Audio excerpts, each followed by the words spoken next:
It is a few minutes past noon, but I'm here and I'm excited to share today's live video with you and some amazing tips. So, if you did not see, I promised to share my favorite and the best fat burning exercise of all time. And I know, drum roll. I feel like I wish I had a drum roll. Drum roll, please. I have actually brought a weight. I'm going to show you some of my favorite moves too. But the number one, can anybody guess? The number one fat burning exercise that just trumps all the others, and I have more than one, but the very, very top one, let me grab my chair so I can sit here, is, guys, take note. This is like the game changer here. Number one, are you ready? I know, wah, wah. It's your diet. It's your nutrition, because you guys have all heard you cannot out-exercise your diet if you are not eating right. And there's so many components to this. For a lot of the women that I work with, even if you're eating healthy, a lot of times you're not getting the right results because the nutrition isn't there. Like, you're not getting in the right nutrients. Your body's not digesting it properly. Like, you have some gut issues. Like, there's a lot of other, like, you're overly stressed. So even if you're eating right, it doesn't always guarantee that. So there's a lot of other components to dive into first. Like, exercise truly isn't the best scenario. And I hope you guys can hear me. If you can't hear me, please say something. Sheena was wrong. But Sheena, you're close. So totally good guess, weightlifting, because I will tell you guys there are more. So number one is your diet. You guys got to nail this in first, okay? That by all means, like, we know we can't out-exercise it. But I did bring a weight because I promised you actually exercises. I don't want to just like screw you guys over and be like, okay, that was the answer. Well, number one is our diet. Okay, so the second best fat burning exercise is, because this is an exercise, right, dieting, is, see if you guys can see this, and this one I'm going to use my weight. This one, kettlebell or dumbbell swings. Now, obviously these are not in order of the best. I'm going to share with you the best few that I have to share with you and why they're important. Because obviously, Sheena guessed weightlifting, so true there. And we're going to talk about why that's important and what you will get, like the benefits from that. So I'm going to try to keep this video short and sweet, give you guys all the good information and move on. So if, for the example of a kettlebell, I don't have a kettlebell here, I have a dumbbell, so you can use either one. You want to go for, say, high reps, like doing like 10 to 20 at a time. You could do that as a warm-up before your workouts. You could do it as a finisher after your workouts. You could do it in between your day. But really what this does is it's getting your whole body involved. So I'm going to try to show you in this little limited space. So if you're going to stand, I want you to stand with your feet about just outside of hip distance. Okay, hopefully you guys can see me. Let me move my screen a little bit. I'm using my desktop, so it's not the best. But your feet are about hip distance apart. You're holding the weight or the kettlebell, making sure nothing's behind you or in front of you that you're going to hit. But you're basically going to hinge. So you think of the hinge where my back is not rounding. Okay, so I'm pushing my butt back. So this is the movement first. When you hinge, you want to feel the stretch down the back of your legs. Your feet are grounded. Abs are engaged. And you're basically leaning. I like to think of hiking the ball if I'm the quarterback on a football team. I hike the ball, and then I come up and squeeze my butt. So you're going to hike, squeeze. And you're powering from your lower body. It is not the upper body that's actually doing the major work. It's your core, your legs, you're squeezing your butt, and that's what's driving that weight or that kettlebell forward. Now, the reason why it's so good for fat burning is because my heart rate went up. I just did a few of them. So you're working your cardio. Heart rate is elevating, major muscle groups are working. So like I said, it's coming from my lower body, my legs. The biggest muscle group in our body is our legs, okay? And that's our foundation. So that is being, that's the main primary movers. My core is being worked, my arms are being worked, like everything, pretty much all the muscles in my body are working on that exercise. So adding that in to your workout a couple times a week is truly going to help you just really push for that fat burn, all right? So I'm going to catch my breath. I'm going to go to number 3. The third one. So I have 1 and 2. Now the third one, Sheena, you get your prize for this one. So we are going to go with the loaded or the weighted squats. Now why again? Well, squats, do you guys like my stand? I was really proud of it. I was like, hey, it stays up. The loaded squat is, again, working those major muscles, the legs. The legs are big muscle, biggest muscle in your body. So that muscle group, when you're working it, it's taking the most energy, burning the most calories, like really taxing your body. Now, when you add weight, and I'm going to show you a goblet squat. Yes, bigger muscles equals more burn, and that's what we like, right? And we want to build up the strength, the balance, the coordination, and the movement patterns in our legs so that it can take us through life, and we actually are able to move better long term. So let's just show you an option. Now, there's a lot of options. You can use holding weights in your hands at your sides. You can do front loaded squats, or your 2 weights, if I add another weight here, over your shoulders. You could do a barbell squat where you have the barbell on your shoulders. There's so many variations, just even the body weight squat, but I'm talking about the loaded squat because we're adding weight to your body, your lower body, to increase the pressure and to build the muscle over time. So I'm going to show you a goblet squat. So if I'm going to stand on my feet just outside my hips, toes are slightly out. Can you see? And I don't have shoes on, so my toes are out. Now the goblet squat, I want to hold my weight kind of in front of my chest like I'm holding a goblet. So my palms are up. And all I'm going to do is I'm going to sit my hips down and back. Think of like how a baby squats, right? Sit down and back. You don't want to round your back. And if you can't come that low because you don't have that mobility or that ability yet, then you just stop just above 90 degrees, or you come to 90 degrees or whatever, right? Chest up, back straight. Now from the legs, your feet are grounded. I want you to take a deep breath. Exhale, push yourself up, and then control slowly down. So drive up, explode, control down. Now, again, big move because I'm taxing biggest muscle group in my body. My heart rate goes up, body's working hard, a lot of things going on. Very, very good for fat burning, calorie torching, like all the good stuff. And then we're building muscle. So the thing I didn't share about number 2 as well as number 3 is that it's not just good when you're doing it. Like you're not just burning calories and then of course building muscle with the weights, but you're actually adding more burn, like your metabolism, that metabolic effect is higher even after your workout. So it's going to take your body, say 24 to 48 hours to recover. Your heart rate is going to increase, which is good because now even if you're sitting at work after that intense workout, you're burning more calories had you not done that. So again, that's why these are so good for fat burning. Not just in the workout, but actually long-term after, okay? What are we doing next? Oh, the next one. Oh my gosh, this is one of my favorite, aside from the squats. One of my favorite, like I have heard this before, and I completely agree. If we can only do one leg exercise that actually gets it all done, I would say to focus on a walking lunge. I know we all love lunges, right? So here's the deal. The walking lunge, it is doing so many things. And of course, if you're holding weights, I'm gonna hold one weight just for effect.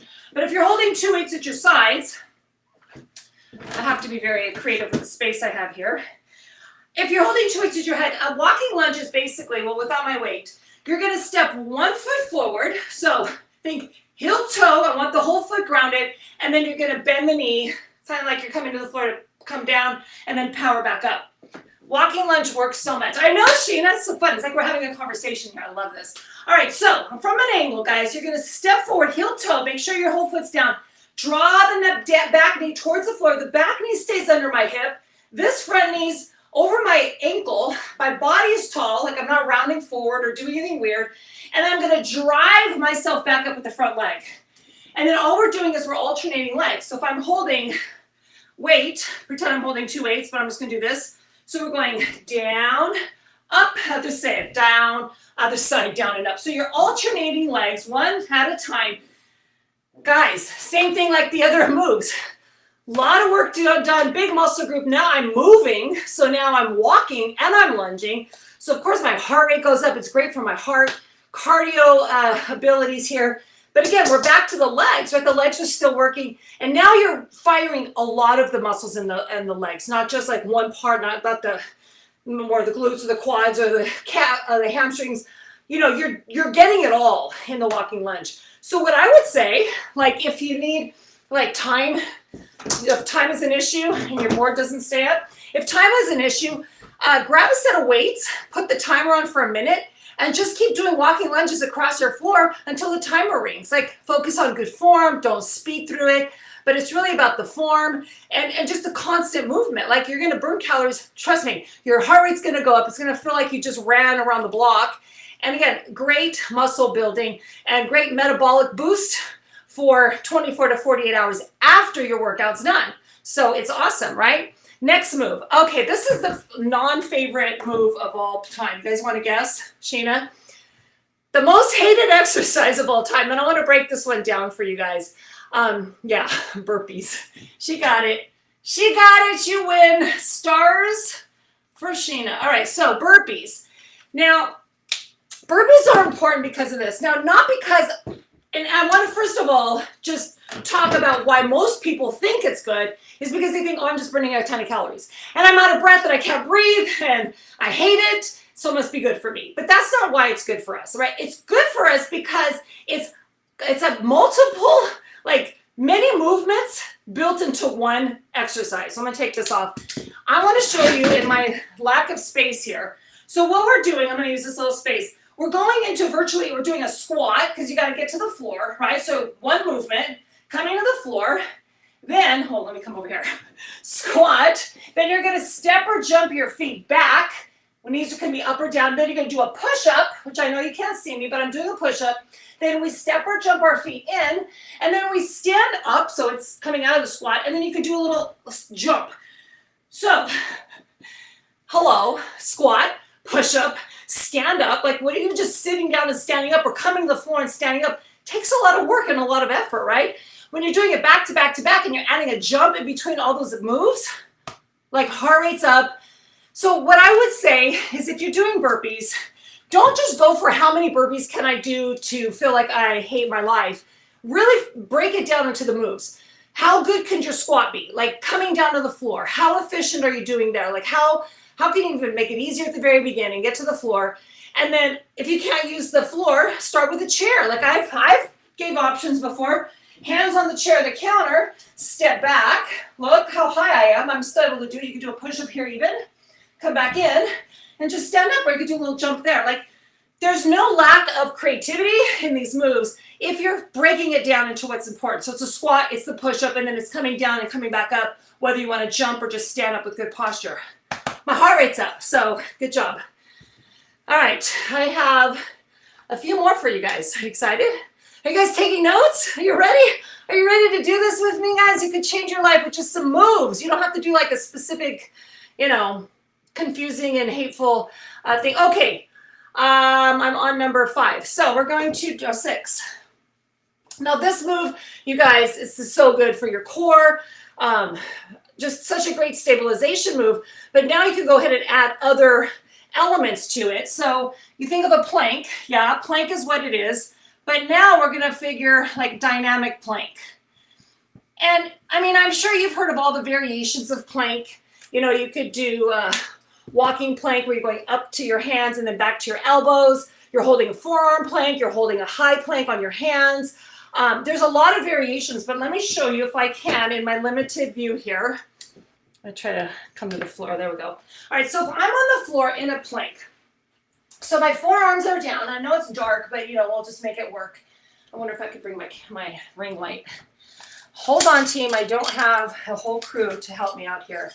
So we'll see if that helps. All right, probably not. But my forearms are on the floor. I want my elbows under my shoulders, bracing my core, raising my knees, pushing my heels back, tucking my hips under. So now I have all the tightness here and not in my lower back. Like I don't want you to be sagging here. And I want to push my shoulders out of my ears, okay?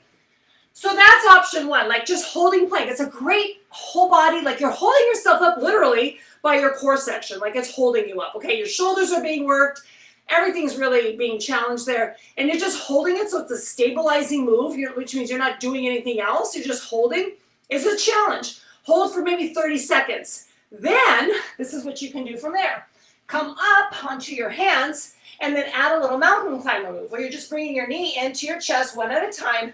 Every time you bring your knee in, you're squeezing your core. So you can crunch, push it back, crunch, crunch. Now, you're also holding yourself up again still in that stability move, and now you're crunching and you're flexing the core muscles, okay? Then you do that for 30 seconds, and then you can finish it off with shoulder taps, where you're just bringing one hand to the opposite shoulder and rebalancing on the other hand. So you got balance going on, you got core stabilization like crazy, and now your shoulders and your arms are being challenged. You do that 30 seconds at a time. Guys, there's so much benefit there, right? You got your core, you got your upper body, you got everything, right? Amazing. So do that for like a minute or two, and I mean, heart rate goes up, right? Hollow hold are good too, yeah. Hollow holds are really good. It's a whole nother level. So we'll start with planks, and we'll move to hollow holds in another workout. But that sounds really challenging, and I'm already out of breath. I have 3 more moves for you guys. Number 7. Now this one, most of us wouldn't consider this, but it's a really, like, think of what a boxer does to stay limber, to stay in shape, to stay quick on his feet or her feet, and that is jump rope. Now, we don't really consider jump rope like a fat, well, I guess it is, considered fat burning, but yeah, Leanne's going to try the move tonight, right? You can put this all into a workout. I mean, seriously. So jump rope, let me just tell you, you don't even need an actual rope. Like, a lot of times people will be like, I don't have a rope. And I'm like, good, pretend you do. So you grab a pretend rope. Let me move my camera. Grab a pretend rope, and all you're going to do is turn your from your elbows. So keep turning, and then you're either going to just turn your feet, pick up your feet, you could pick up your knees, you could do a little hop. But I want you to just focus in on landing soft and coming off the floor, whether you're just stepping, marching, or whatever, but you want to keep those arms turning, because again, your arms are moving, your abs are engaged. Now you're working your calves, your legs, your shoulders are involved because of those arms. There's a lot going on. Put the timer on for 30 to 60 seconds. And, you could do that again in a warm-up, in the end of the workout as a finisher, or just, in between your day, if you're sitting a lot, just to get your energy up and get that heart rate up. Such a good addition. So the last move is actually 2. I'm going to put them both together because I can't breathe. So the first one, I talk a lot about low impact, steady state, which I say get in walks. 8 to 12,000 steps a day is what I recommend. Maybe you go for a 45-minute walk. Maybe you do a bike ride, right? Get on your bike. I know people have said, well, does this count? Does this count? Of course it counts. If it's slow, steady means you can do it for a good amount of time. Like if you can't do something, like if you're sprinting, obviously you're really not gonna be able to sprint for an hour. So you're going to sprint for a short amount of time until your body is, needing to rest. So doing something that you can do for longer periods of time is the list, the low intensity sustained. So you can do it longer periods. So that's amazing for fat burn, because that's when your body it just goes into that fat burning stage, and it's able to stay there. And again, you're getting in more movement, your energy levels are going up, you're burning calories, and then the fat store is being worked. So very, very important to get that in. Again, every single day I say to make sure you're getting in your movement, your steps. We're sitting more than we realize, guys. Like I started to count my steps after a while, and I was like, holy cow, I'm sitting a lot more than I thought. So now that I'm increasing my movement, my steps, my body is starting to change like so much better. And again, these are all like the hormonal effects and the body changes after midlife. And so this, these style of exercises and movements, when they're put together correctly and focusing on the diet, number 1, then you're able to get the results once again. So, and the last one is HIIT. So just the opposite of low intensity is the high intensity interval training. Again, you can't do high intensity interval training for a long period of time because your body is like being physically challenged to the max. So like anything between like 15 to 20, 30 minutes 2 to 3 times a week, you add that into, like a weight training program, your low impact, your low intensity movements, you're getting everything done at the same time, and you're actually taxing the body in the proper way. You're not overly stressing. You don't want to do too much of the same thing over and over again. I mean, walking and all the low impact, that's more steady state. You could do that every day, all, longer periods.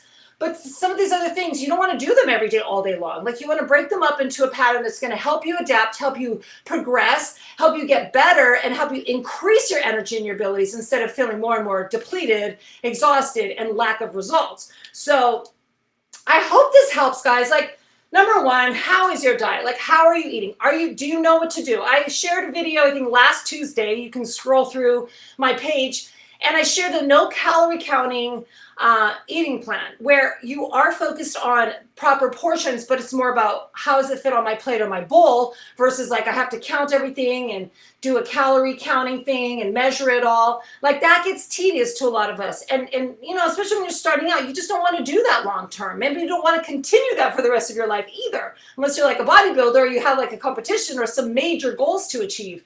You shouldn't have to do that unless there's something specific that you're working on. So, learning how to eyeball it, learning how to notice where do I feel satisfied, knowing that I shouldn't be eating all day, every day. I should be breaking it up into certain specific meals. And we'll talk all about that in another video. But getting that diet first, and then adding in the workouts or the exercises that are going to be able to get you that fat burning level. Like, stop wasting your time doing a bunch of nothing.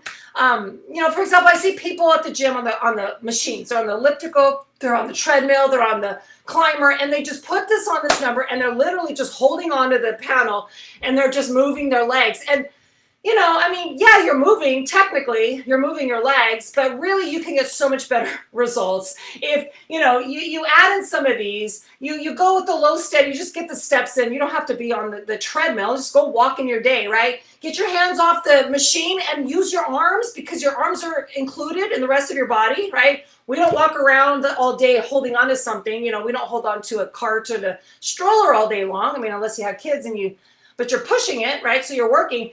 I need you to work efficiently, work effectively, or you need to. I don't need you to. You need to, so that you can get better results.